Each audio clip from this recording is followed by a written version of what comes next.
HRN listeners. As we celebrate our 15th year, we are deepening our commitment to giving voice to the next generation of food systems storytellers, and we need your help. Our internship and fellowship programs help activate new possibilities for underrepresented and underestimated young people through experiential journalism, audio engineering, and production training. Through these unique programs, HRN helps food equity stewards build essential workforce readiness skills that expand their potential and foster economic mobility. Please consider supporting these critical programs. And with a minimum donation, you can be entered to win a dinner for two at an amazing restaurant in one of 8 cities and tickets to a concert at a great venue in one of those cities. We have incredible partners across the country who have donated, as they also share our passion for helping to educate the next generation of food systems storytellers. Check out heritageradionetwork.org/15 to donate and enter to win today. That's heritageradionetwork.org/15 to donate and enter to win today. And make sure you donate before March 31st. Thank you. Today's program is proudly brought to you by Whole Foods Market. Visit WholeFoodsMarket.com or download the Whole Foods Market app to learn more and find the store nearest to you. You're listening to Heritage Radio Network. We're a member-supported food radio network broadcasting over 35 weekly shows live from Bushwick, Brooklyn.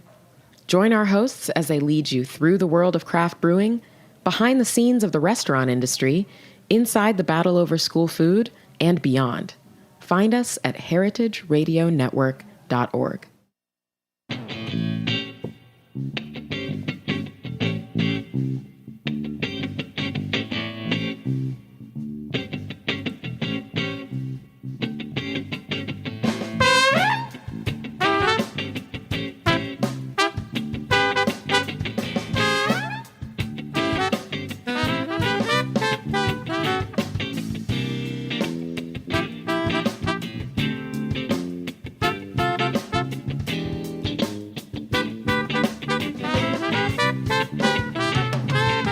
Welcome to the Grape Nation, your weekly wine journey. Our guest is Peter Hellman, journalist and author of the new book, In Vino Duplicitas, The Rise and Fall of a Wine Forger Extraordinaire.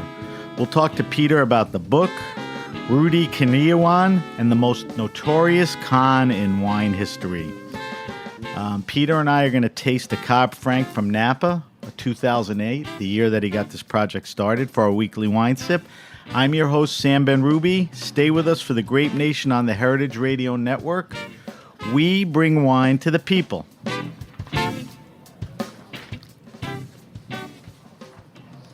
Peter Hellman has been at it for over 40 years as a wine journalist and best-selling author. Based out of New York City, Peter has written for Wine Spectator, the New York Times, the New York Post, and the Wall Street Journal, among other publications.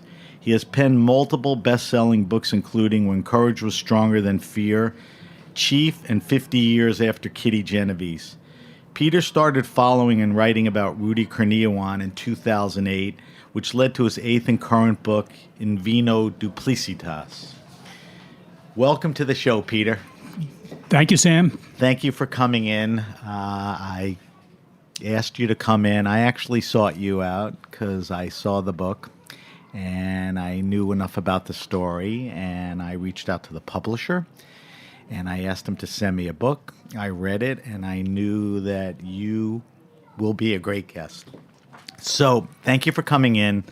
What I want people to have an idea first is tell us a little about you. You know, quickly, tell me about your journey in life, wine, and in writing that got you up to this point, which is this book. And it's pretty colorful, but don't take the whole show up. Well, I'll start at the start. Born in Washington, D.C., grew up mostly in Falls Church, Virginia, outside, which was just a little village then. Kind of a zombie in my childhood. It really was. And I went through Falls Church High School, go Jaguars go. Somehow got into Duke University, and because actually I finished high school in the lower third of my graduating class. But I had good college board scores, so that must have got me into Duke. I ended up in the Navy for 2.5 years aboard a minesweeper, 2 cruisers. My father said, "You don't want to get drafted. Join the Navy." So I did. And I sort of drifted. After I got out of the Navy, I went back to Washington, D.C., my hometown, tried to get a job on my hometown newspaper, the Washington Post. That was pre-Watergate. Studied journalism in Never. college? At Duke, I was a complete zombie. Okay. Complete. I barely was breathing. Okay. And but I did not get a job. I failed to get a job at the Washington Post. But I began to write freelance stories for the Sunday magazine, then called Potomac. And one led to another, and I ended up through the music critic at the Washington Post, Paul Hume, who was infamous for once having given a bad review to Harry Truman's daughter, who was a singer. And infamously, Harry Truman threatened to kick him in the balls. Okay. Anyway, went off to California in something called the Rockefeller Project for the Training of Music Critics. First year you were out there in California was just a great time. The second year you were apprenticed to a critic on a going publication. New York Magazine had just started as an independent weekly then, under the genius editor Clay Felker, and the genius image guy Milton Glaser. And The logo. so I came to New York, right? And it became clear very quickly that music criticism was not going to be for me. So I did a whole lot of other things for 30 years at New York Magazine, always as a freelance, always been a freelance. My last regular paycheck was as a lieutenant junior grade in the United States Navy. So on from there, I stayed in New York. I always did some little bits of wine and food, journalism. And then in, I think, 2004, the New York Sun was a bright new conservative newspaper in this town. And they had excellent arts coverage, excellent restaurant coverage, excellent all kinds of coverage except Cultural. their wine. Yes, but their wine coverage was crappy. They were using a column that came out of California. So I wrote the editor and said, you really need a local wine column because this is the greatest wine city in the world. And they said, well, write 2 and we'll look at them. So I wrote 2 columns, and they said, okay, go do it. So for the next 6 years or so, I did a weekly column. So called, from about 2004 to 2010? I'm afraid the Post, the New York Sun died with the financial crisis. Right. Must have been a little earlier when I started, maybe 2002. Okay. I think I did it for 6 years. And there was, needless to say, plenty to cover around. And the paper died, but I, by that time, was sort of moving forward with magazines like Wine Spectator, Food and Wine, and so on. Now, when did you write your first book? First book. Here's what happened. Is it in there somewhere? It has to be. Here's what happened, You skipped Sam. the book. When I was freelancing at New York Magazine, was also doing stories for the New York Times Magazine. And they asked me to do a story about the then chief of detectives of the NYPD, a very tough, cigar-smoking, kind of grade B detective movie kind of guy, Al Seidman. And he was really tough, and he looked the part. And they told me he'd seen more murder, gone to more murder scenes than any cop in history. And the cute little story here, and now we're a little bit away from wine. I went up, then the police department was in that wonderful Beaux-Arts building down on Center Street. Yeah. It never should have been converted to apartments. It should have been a public building. Anyway, I went up the great staircase and was ushered into Al Seidman's office, enormous office. There was a red telephone on the corner of his desk, which wasn't his regular phone. And somewhere along the way, he picked up that phone. I hear him listening, and then he hangs up. And only later did I say, what was that phone all about? He said, well, that's connected to a little coffee shop in Little Italy, and I was listening into some bad guys, That's that great. we wired up for that. And anyway, I shouldn't tell you all this, but just briefly, I told Al Seidman, this is going to be a magazine story. I need to see what you do. You are what you do. Just let me be in the fly on the wall. No, I can't let you do that, he said.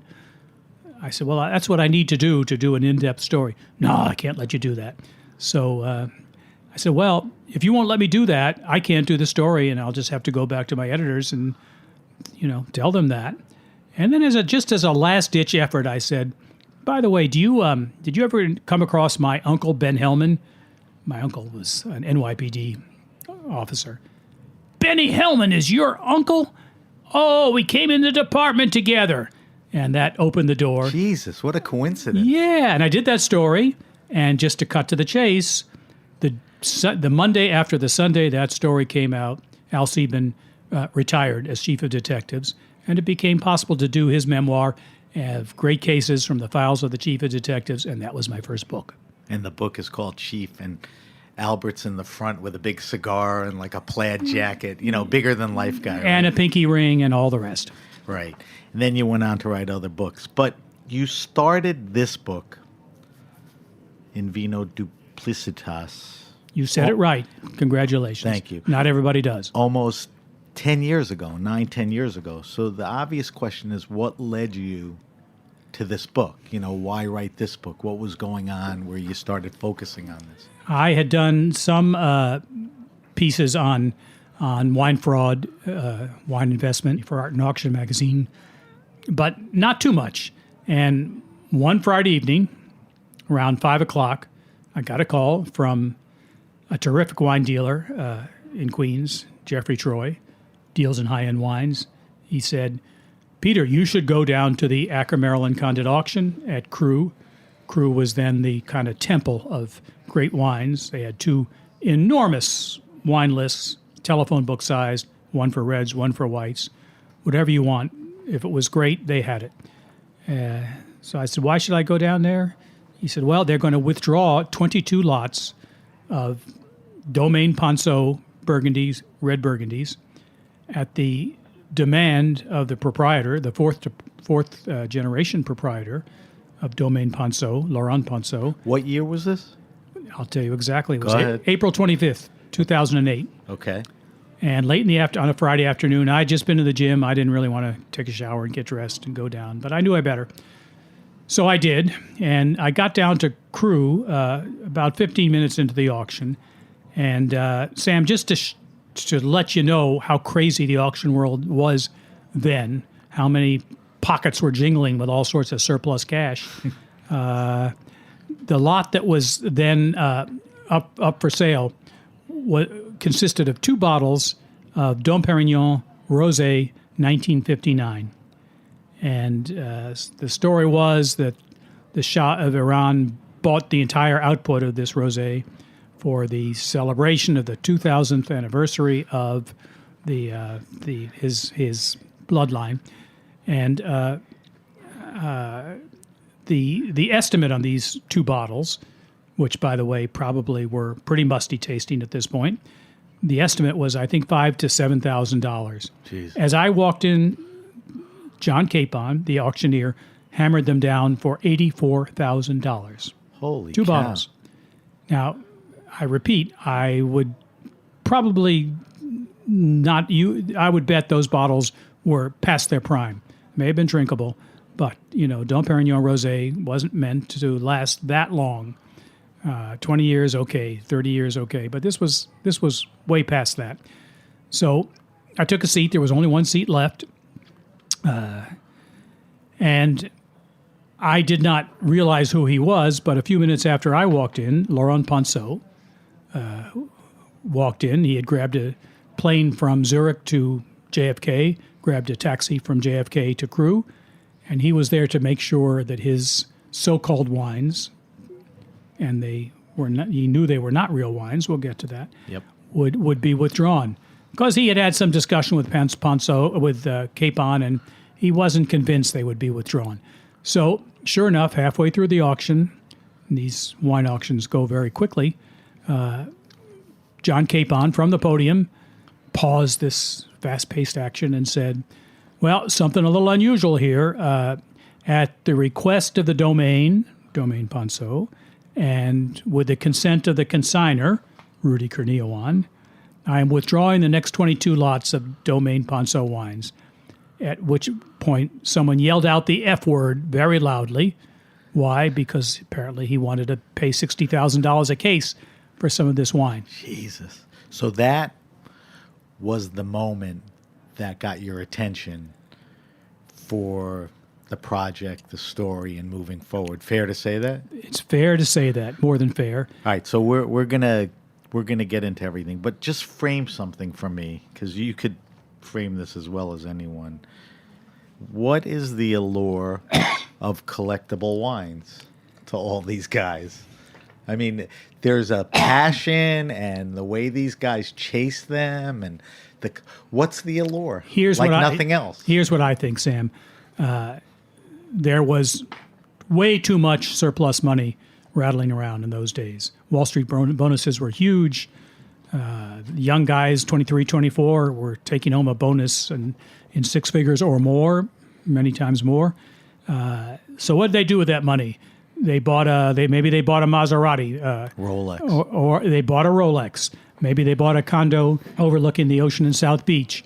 They did all the things they could do, which were standard big ticket purchases.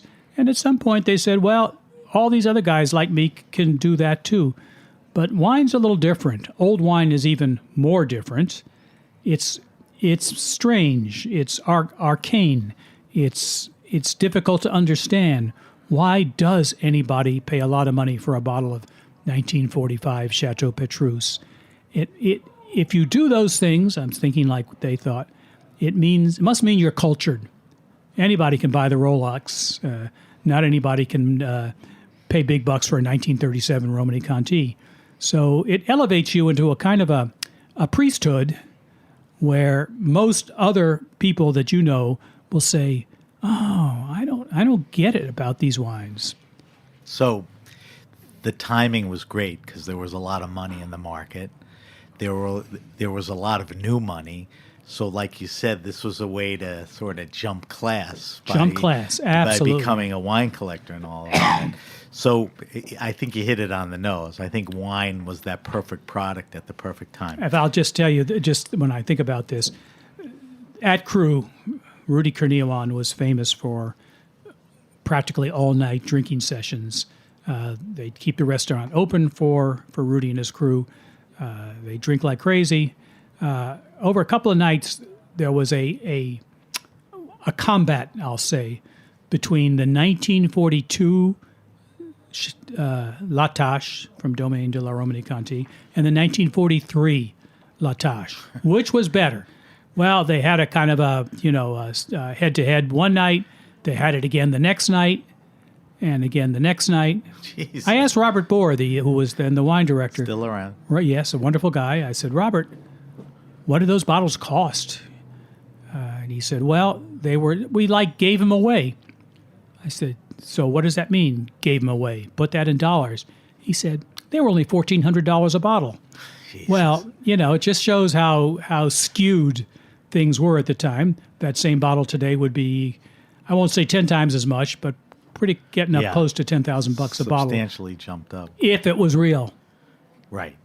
All right, so let's get into the meat of this. Tell us who Rudy Kurniawan is, not was, is, and let's get into the story. Tell us how he got started in the wine world, because I know, because I read the book, you were at the auction in '08, but his rise preceded that, and that's what I want you to, kind of take it from the natural beginning where the story begins and take it up. It was a lightning rise, a kind of a upside-down toboggan rise. Just to go back to the very basics, Rudy was born in 1976 in Jakarta, Indonesia. We do know that. Most of what we think we know about Rudy tends not to be true, but I have seen his passport, and that does say he was born in Jakarta in 76. He actually had a Chinese name given to him by his parents, and because ethnic Chinese people in Indonesia are often not looked on with much favor by the so-called native Indonesians who are Muslim, parents often thought it wise to give a Indonesian name to a child. In Rudy's case, his name, Rudy Kurniawan, was the name of a championship badminton player in Indonesia in the 60s and 70s. And badminton is big in Indonesia. So Be like naming your kid LeBron James. there you go. Yeah. So about age 17, he does come to California. He enrolls in a California State University, Cal State Northridge, and he was an accounting major. He did well. At this point, there was no sign that he had any particular talents or any particular wealth. In fact, people who know Indonesian wealthy families have told me that if you were a wealthy Indonesian kid like Rudy, you would go to USC or UCLA or one of the more snazzy schools. You would not go to Cal State Northridge, but that's where he went. He did work in a golf shop, a golf pro shop. He claimed he went to college on a golf scholarship, but that was the golf coach at Cal State Northridge never heard of him. And he did work in this pro shop. One day, a very expensive Japanese-made driver disappeared.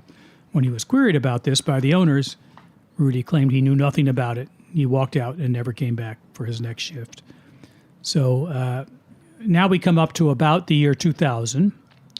Rudy is doing little accounting jobs, not much more. There is a birthday dinner for his father at a restaurant on Fisherman's Wharf, San Francisco. Interestingly, Rudy, who could remember every wine he ever touched or tasted, when asked, couldn't remember the name of the restaurant that they went to at Fisherman's Wharf. At this dinner, he ordered the most expensive wine on the wine list. At this point, he really knows nothing about wine. And that was Opus 1, 1996. And that was Rudy's epiphany. He flipped out. He just loved what he drank that night. Big showy wine. Big showy wine. Yeah. And he went home, and right away he started to buy every bottle of Opus 1 he could find in the L.A. area. He then lived in Arcadia, just outside of L.A., and he just bought and opened and drank bottle after bottle of Opus 1. And he joined tasting groups and very quickly began to buy other wines. He graduated from cult Cabernets, California Napa Valley Cabernets, to Australian Shiraz, again, big juicy wines. And from there, he moved on to the more subtle regions, Bordeaux, and finally to the most intricate and filigreed and subtle of all, Burgundy. And all the while, he was buying very, very expensive bottles. Suddenly, he seemed to have enormous amounts of money. Where did that money come from? He told people that his family controlled the franchise for Heineken beer in Indonesia, maybe elsewhere in China. Turned out not to be true. Turned out everything, almost, that he ever said about his family, his background, was not true. But one thing that was true was he brought a lot of good wine to tastings. And, if you bring the good wine, you're welcomed. He really did. So he engaged and embedded himself in the community by turning people on to good wines. Yes, and if he would, and not just bottles. He liked to bring what some have called big lumber, torpedoes, magnums, double magnums, Jeroboams of wines that you just, your eyeballs just practically popped out when you saw in 1945 Chateau Lafite in double magnum. And at this point, he kind of worked his way into high net collectors and groups and famous guys, right? So he was hanging and drinking with these guys? He was hanging, he was drinking, he was joking with them, he was eating with them, he was picking up restaurant checks with them. Rudy never saw a restaurant check that he didn't pick up. He found his way from basically being a nobody into being quite a somebody Through wine. Through wine. Through wine. But I have two questions. One is, and you talk about it in the book, he had an incredible palate. So I'm guessing when he sat with people, they were in awe of his ability to recognize wine. And two, and you'll comment on both of them, two, when you take people out to dinners and buy their meals and bring them wine, you're not selling them anything, which he eventually did. I mean, this looks like the makings of a real con. I mean, is that what was going on? That is precisely Okay. what was going on. Just to jump back to your first question, before I forget, Rudy never invited anybody, maybe once, to his home. It's a very nice home, but not a palace in Arcadia. So he set up tastings, blind tastings in the best restaurants in the LA area, and one collector named Jeffrey Levy was at a couple of these tastings, and wines would be put out blind, dozen glasses, dozen wines, and he said, I saw Rudy nail 10 out of 12 several times. And Jeffrey Levy became suspicious. And he said to himself, I see what's happening here.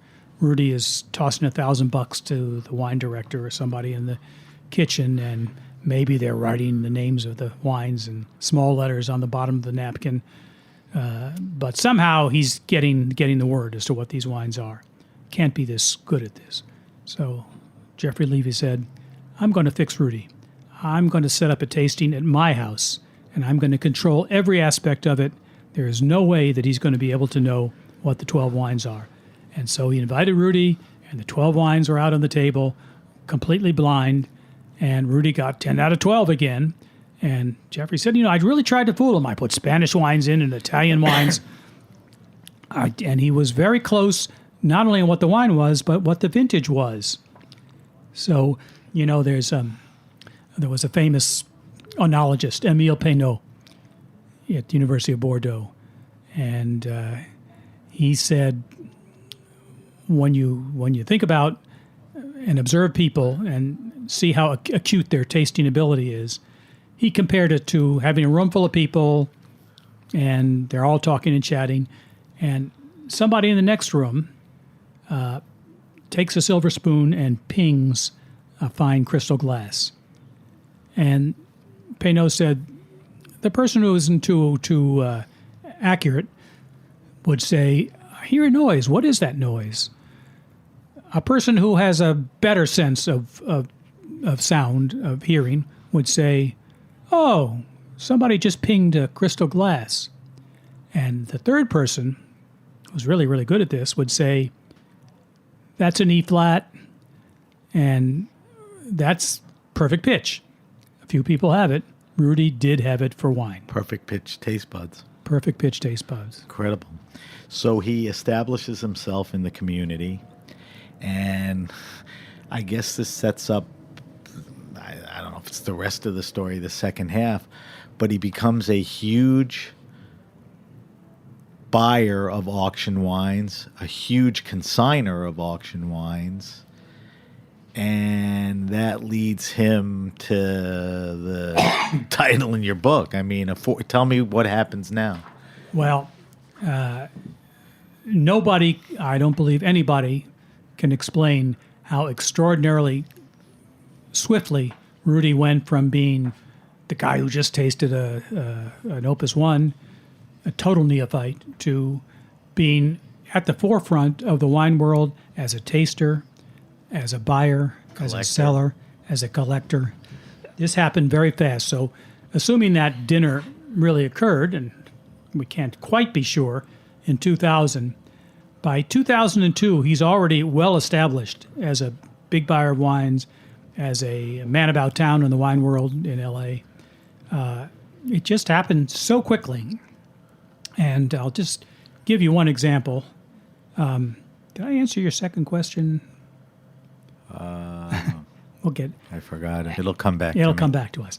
So, in 2003, he is already selling wine to a mogul of the retail world, chairman of Petco, the vast chain of pet food stores. Who was a big collector. Brian Devine. And interestingly, he's not selling to Brian Devine under the name Rudy Kurniawan. He's selling under a false name, Laniwati Tan. And it's just astonishing to see the wines that Rudy is selling to Brian Devine. And here we come to the question you ask about con men. There is a book by David Moore, who this goes back to 1950. David Moore, I believe, was an anthropologist, cultural anthropologist, who interviewed really good con men who specialized in what they did. And he said he learned from them, a good con man never, ever takes your money. You thrust it into their hands. And that's what happened with, starting with Brian Devine, begging Rudy to sell him wines, which turned out later when Brian Devine tried to sell them through an auction house, Zaki's, they turned out to, many of them, to be egregiously, obviously fake. Did Brian trace that back to Rudy? Was it obvious, or he wasn't sure? Well, he never knew who Lenny Tan was. Right. And this is another thing. Right. Somehow Rudy convinced him to buy all this stuff without ever, all through emails.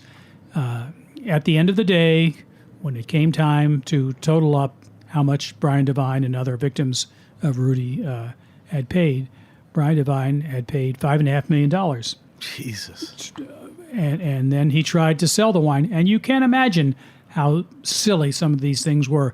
There were corks in the bottles which were stamped with, branded with a very good vintage on one side and a very mediocre vintage on the other. He just hadn't bothered to sand off the mediocre vintage. And Brian was one of many that became purchasers of Rudy's wines, right? Purchasers who, in their own business world, were very shrewd. Another example would be Michael Fascitelli, who was one time the head of real estate deal making for Goldman Sachs. That's no fool there, right? Can't put anything over a guy who's running deals for Goldman. Well, Rudy put over plenty on so the obvious Fascitelli. The obvious question is, why do such savvy people and collectors, and experts, they've drank as much fine wine as anyone, fall for these counterfeit wines? That's a hard question to answer. I met Rudy really... Hey, I didn't bring you in here to answer just the easy questions. I think Rudy, he had the capacity to make you believe in him. And almost, I would say, he believed himself in his falsehoods. He just had that way. I remember... So he set up the whole aura. Everybody was spinning in it. Well, he set up the aura, and he did have a backstory, which I guess we'll get to, because the question obviously arises, gee, Rudy, you're only in your late 20s. You come from Jakarta, not exactly the epicenter of great old French wine. Where is this stuff coming from? Because, as I said, no legitimate dealer on earth could come up with as much wine from mythical vintages of great French vineyards as did Rudy. Nobody else could do it. And yet, if Rudy was a European of a certain age, with gray hair and been around the wine world for decades, that would be one thing. He's a kid. If you saw Rudy come into a bar today, you would card him. Right. He just looked too young. And when you go back to the Ponceau story at the Crew Acker auction, I'm sure that one of the questions from Ponceau and other people was, Rudy, where'd you get that wine? That's exactly right. And other provenances for other lots. Well, when and let's just go back to that key Acker auction. Why did Laurent Ponceau fly in? Why was he certain that these wines were not authentic? Because, usually people think, say, this bottle of Chateau Petrus is fake. They look closely at the little key in St. Peter's hand. It's not quite right. But nobody can say for sure. In this case, of the 22 lots that were offered at that Acker auction, April 25th, 08, 7 lots were Clos Saint-Denis, one of the 32 Grand Crus of Burgundy, the best wines of Burgundy. And they were offered in vintages 1945 through 1971, all great vintages in Burgundy. Except that Laurent Ponceau said, no way, my father only got access to Clos Saint-Denis in 1982. So open and shut case. These wines could not exist. Open and shut. And so he was determined that he would stop the sale, and he did. The day after the sale, and by the way, I at the end of the auction, I asked the wine director, Robert Bohr, is Rudy Kurniawan here? And he said, yeah, he's that little guy over in the corner. So I went over there, and I normally I don't go undercover. I identify myself as a journalist. This time I didn't. I decided I'll let Rudy think I'm a collector. And I went over to him. He was kind of cowering in the corner, which wasn't typical of him. He liked to circulate and be a man about town. And I just went up to him and I said, hey, Rudy, what happened with those 22 lots of Domaine Ponceau? And I see he's looking at me behind his fancy eyeglasses, wearing a beautiful Hermes jacket. And I see he's thinking, where do I know this guy from? But he didn't know me. So I said, again, well, what happened to those 22 lots of Ponceau? And he said, well, we try our best, but it's Burgundy and shit happens. The old shit happens line. Yeah, and then he kind of turned away. That's all he said. And I went to another corner, wrote those words down in my catalog. They're still there. The next day, there was a rather tense lunch at Jean Georges at Columbus Circle. At the table were 4 people, John Capon, the auctioneer, Laurent Ponceau, a very well-known collector, Doug Barzilay, who had alerted Ponceau to this sale, and Rudy Kurniawan. Ponceau told me he waited for the courtesies to be done and maybe a first course to come. And then he leaned across to Rudy and said, Rudy, I need to know where you got those bottles. I need to know who sold them to you, because someday someone's going to open a fake Ponceau with my family's name on it, and they're going to be disappointed, and I don't want that. So you have to tell me who you bought those bottles from. And at that point, Ponceau said to me, Rudy kind of looked down in his plate, and Ponceau didn't like that gesture because it seemed to be that Rudy was very nervous suddenly. Right. And then Rudy said, well, Laurent, I don't keep my receipts and I buy so much wine. And by the way, that was true. Rudy bought on his American Express card $40 million worth of wine between 2003 and 2008. I don't know if your listeners, we all like to collect frequent flyer miles. What do you get for $40 million? Well, he only had $27 million when I looked, but that was enough. And unfortunately, Rudy could have gone around the world as many times as he wanted in first class. But even more unfortunately, he was on an expired student visa, right. So he could have left the country, couldn't have got back in. So he really couldn't use those miles. Anyway, Ponceau believed, and so did Capon, so did everybody really, that, there's a lot of fake wine floating around the world, and Rudy bought this fake Ponceau wines, and now he just has to figure out who it was. Ponceau said to me, when he said to me, I don't really remember where I got it, I didn't buy that, because if you buy a Maserati, you remember where you bought it.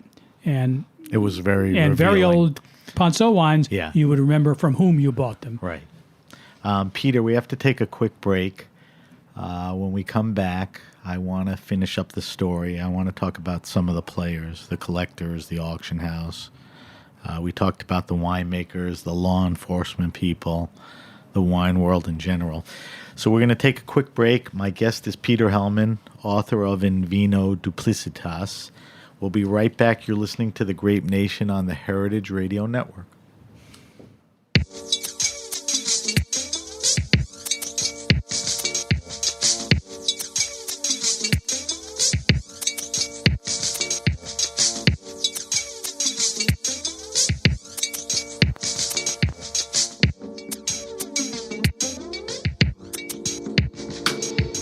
Today's program is proudly brought to you by Whole Foods Market. Whole Foods Market believes in seeking out local, fresh, and seasonal food, and in supporting local farmers, makers, and the community as a whole, economically and agriculturally. Whole Foods Market believes in food that is vivid and colorful, fresh and full of nutrients. Food that connects you to your body, the seasons, and to nature. Food that helps you do more, sleep better, and wake up happier. Found in over 400 locations throughout the United States, Whole Foods Market only sells food that meets their standards, which means no artificial colors, flavors, preservatives, or sweeteners, ever. Whole Foods Market believes in real food. Visit WholeFoodsMarket.com or download the Whole Foods Market app to learn more.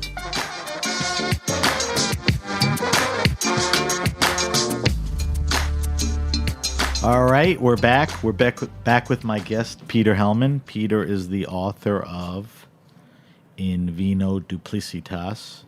It's the story about the now well-known wine forger, Rudy Kurniawan. And we're going to take the story, hopefully, to its end.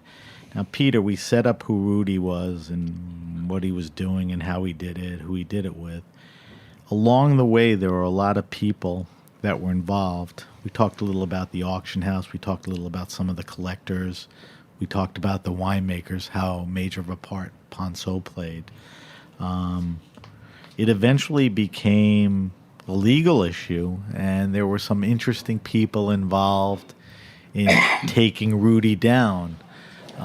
Take me to that part, how that came about and who the players were.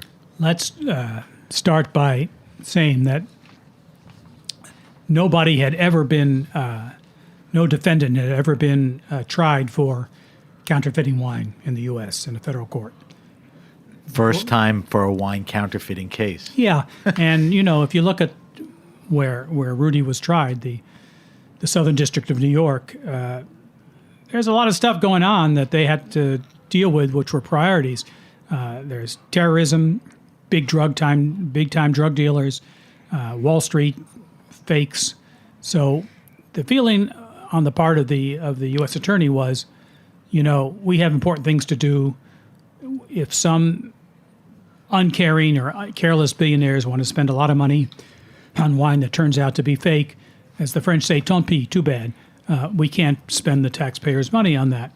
But a young assistant U.S. attorney came into the office in 2009.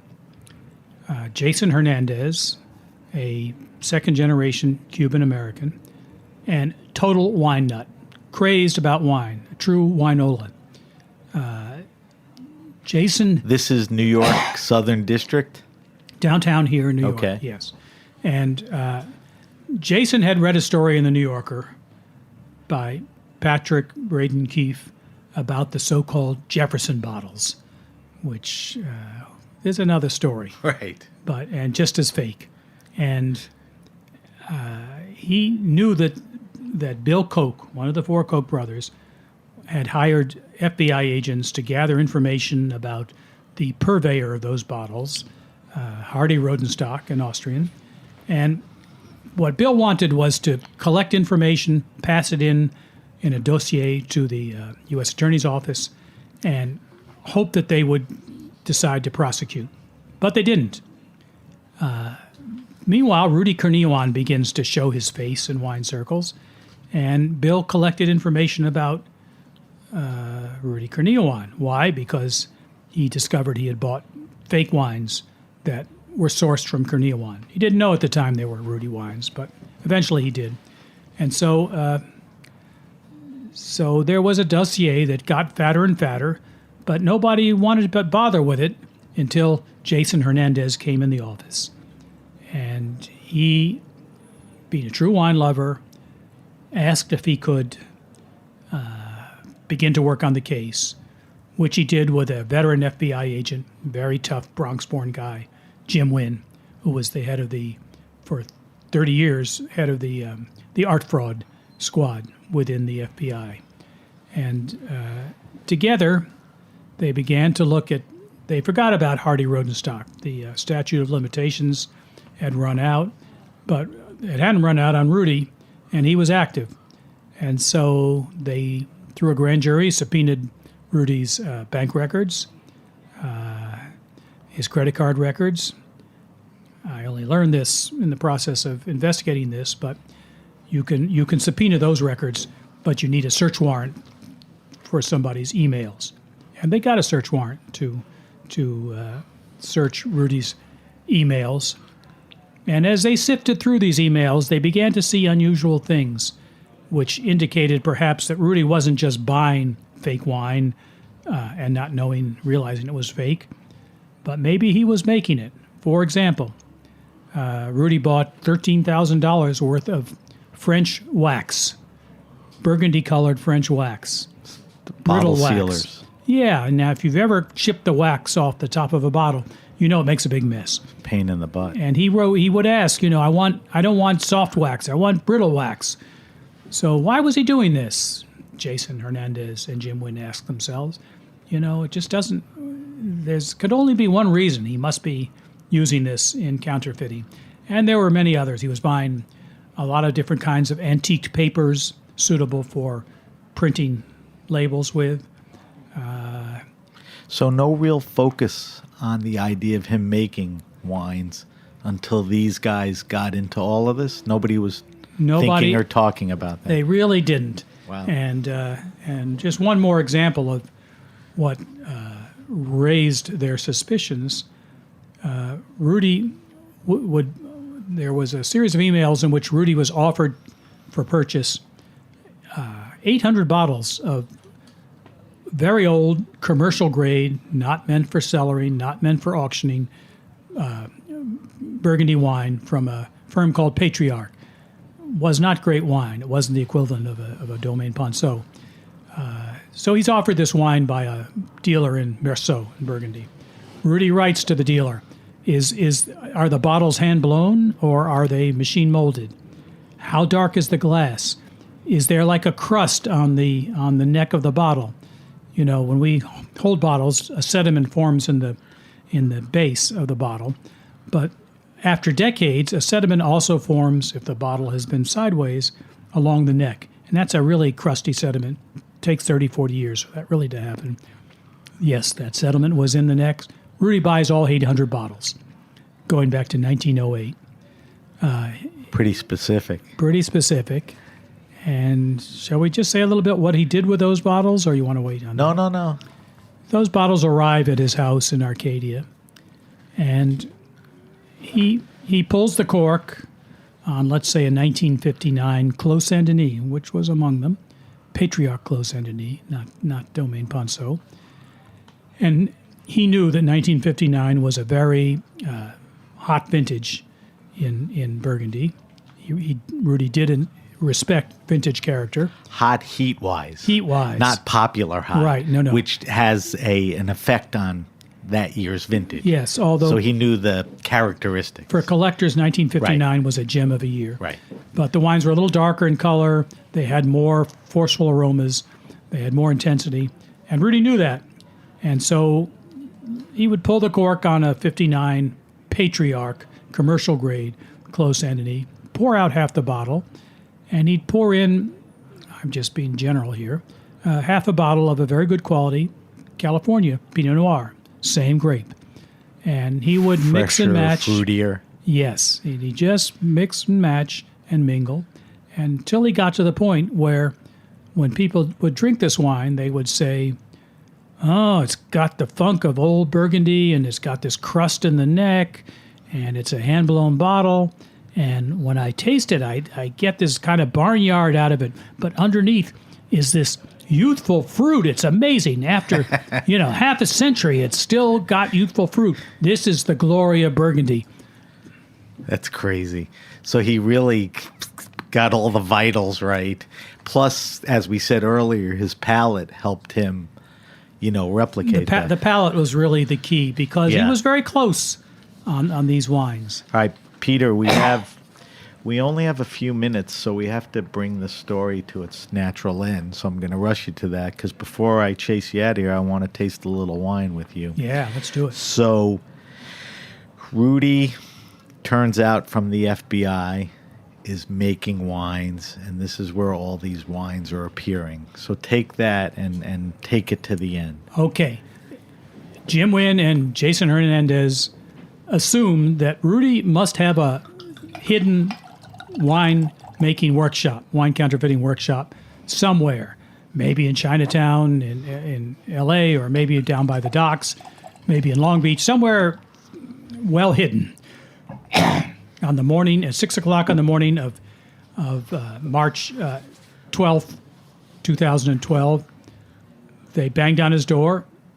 Rudy came out in his pajamas. He was arrested. He was manacled. His mother was upstairs. She came down. She was not handcuffed. And the FBI agents are allowed to do a security sweep in the house to make sure nobody is in there who might shoot them. Normally that's the case in drug dens, but this was not exactly a drug den. Fine wine. Anyway, the agents went in and they were bowled over, transfixed. As Jim Wynn said, what we found in there... By the sight of... endless bottles of wine in the process of being counterfeited. Bingo. Some without labels, bottles soaking in the sink, all kinds of equipment to print labels. Just a total elaborate wine counterfeiting workshop in the home. And by the way, this was a little crazy of Rudy because he knew the FBI was investigating him. Right. So you'd think he would clear this stuff out of the house. He didn't pull back at all. Didn't pull back. Yeah. I almost think he was in a fatalistic state.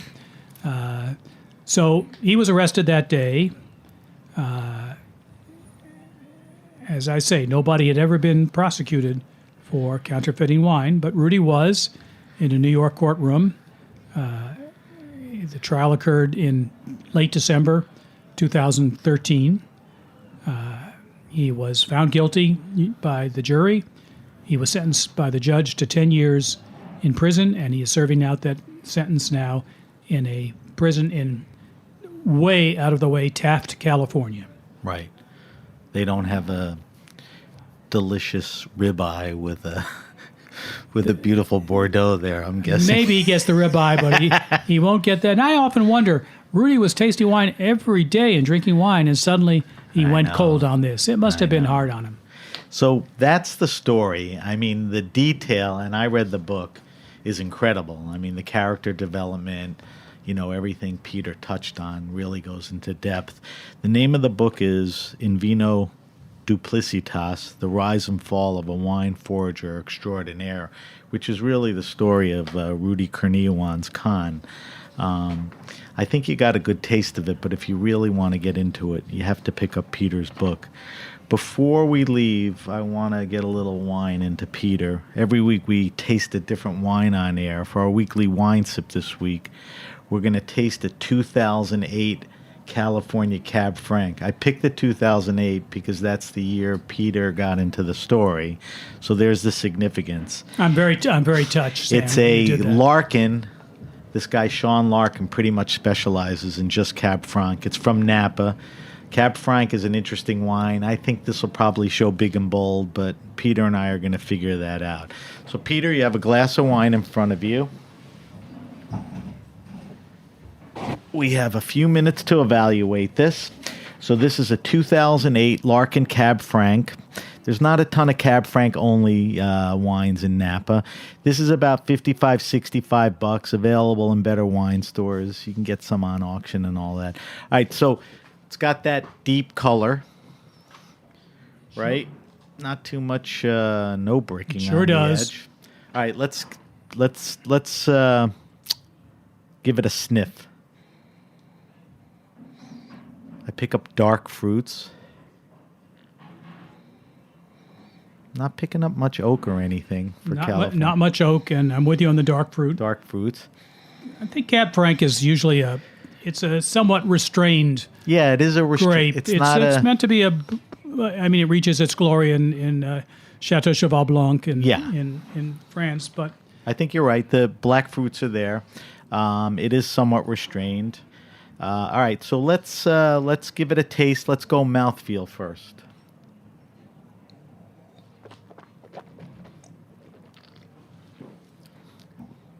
It's got a medium plus body, right? it's medium bodied but really vigorous.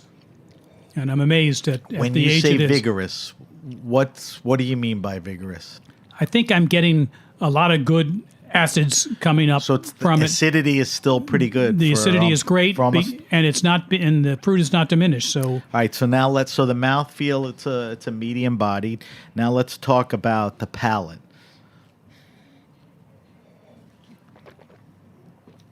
Those black fruits are carrying on in the palate too. it's the black fruits, and I'm picking up now some nice smoke, and Yeah, a little smoky, not oaky though, right? I do not pick up any oak. I don't know what his oak treatment was on this, but there is. I mean, there is. There and there are tannins there, but they're very fine tannins. They're smooth and fine. smooth. Whoa. I had this wine a few years ago, and it wasn't as good as it is now. It's not like I drink a lot of this wine, and it's not like there's a lot of Napa Cab Francs only, but it seems to be holding up pretty well. Hey, Sam, I think you've picked the optimum drinking window for this wine. I think, I'm really lucking out here. Peter, I think we did do that. Now, what would you pair this with? I'm not good enough for this wine, Sam. Yes, you I'm are. not good enough, no. I asked you to come here. Now, drink the wine, damn it. What would you pair this with? I'd pair this with a beef bourguignon. Yeah, this is It's definitely... Not a steak. I want a beef because the bourguignon. bourguignon's got the wine I in want it. the potatoes. I want the leeks. So do we like this wine? I like this wine. It's nice to see it show a second time pretty You well. like it, and I adore it. So you're tougher than I am. No, I like it a lot. I think it's showing And pretty well. It's a very complete wine at this point. It keeps on. It persists in the mouth. It does everything it's Got a supposed little, to do. the finish lasts a little. I agree with you. So that's the 2008 Larkin Cab Franc, one of the few Cab Franc only makers in Napa. All right. Peter, we're going to wrap the show up. If you have a question, wine happening, or event, hit me up at sam@thegrapenation.com. That's Sam at The Grape Nation. You can follow the show on Facebook at The Grape Nation. We'll post this wine that Peter and I tasted on our Facebook page. You can follow us on Instagram at sbenruby and Twitter at benruby. Peter, where can we find the book? I'm assuming you can go on Amazon. Well, I'd rather you go to your local bookstore and support them. Okay, it's but- available at all bookstores. But frankly, I say that, and yet I, at certain moments, push the button on Amazon myself because it's But just I'm with easier. you on that one. If you can, support your local bookseller, and they certainly carry it. And this is the type of book they do carry and should carry. And then you're not a huge social media guy, are you? Not a huge social media Okay. guy. So you don't care if people follow you or not. I like to follow. I like to know. I mean, You're more of a lurker follower than... I'm a guy who opens Facebook to see what the cute animal videos are every right. morning. All right, so I want to thank our guest, Peter Hellman, author of In Vino Duplicitas, The Rise and Fall of a Wine Forager Extraordinaire. Thank you again to our engineer, Vitor, and everyone at the Heritage Radio Network. I'm Sam Benruby, and you've been listening to The Grape Nation. And Sam, I just have to add, my wonderful daughter Kate made a terrific website, peterhellman.com. So to that extent, That's where you get all the information My on daughter Peter, Kate, your books, and all what of a this. website So she made. peterhellman.com. When I asked you social, you should have said that. I should have. We will make sure. peterhellman.com. Peter, thank you. Big pleasure, Sam.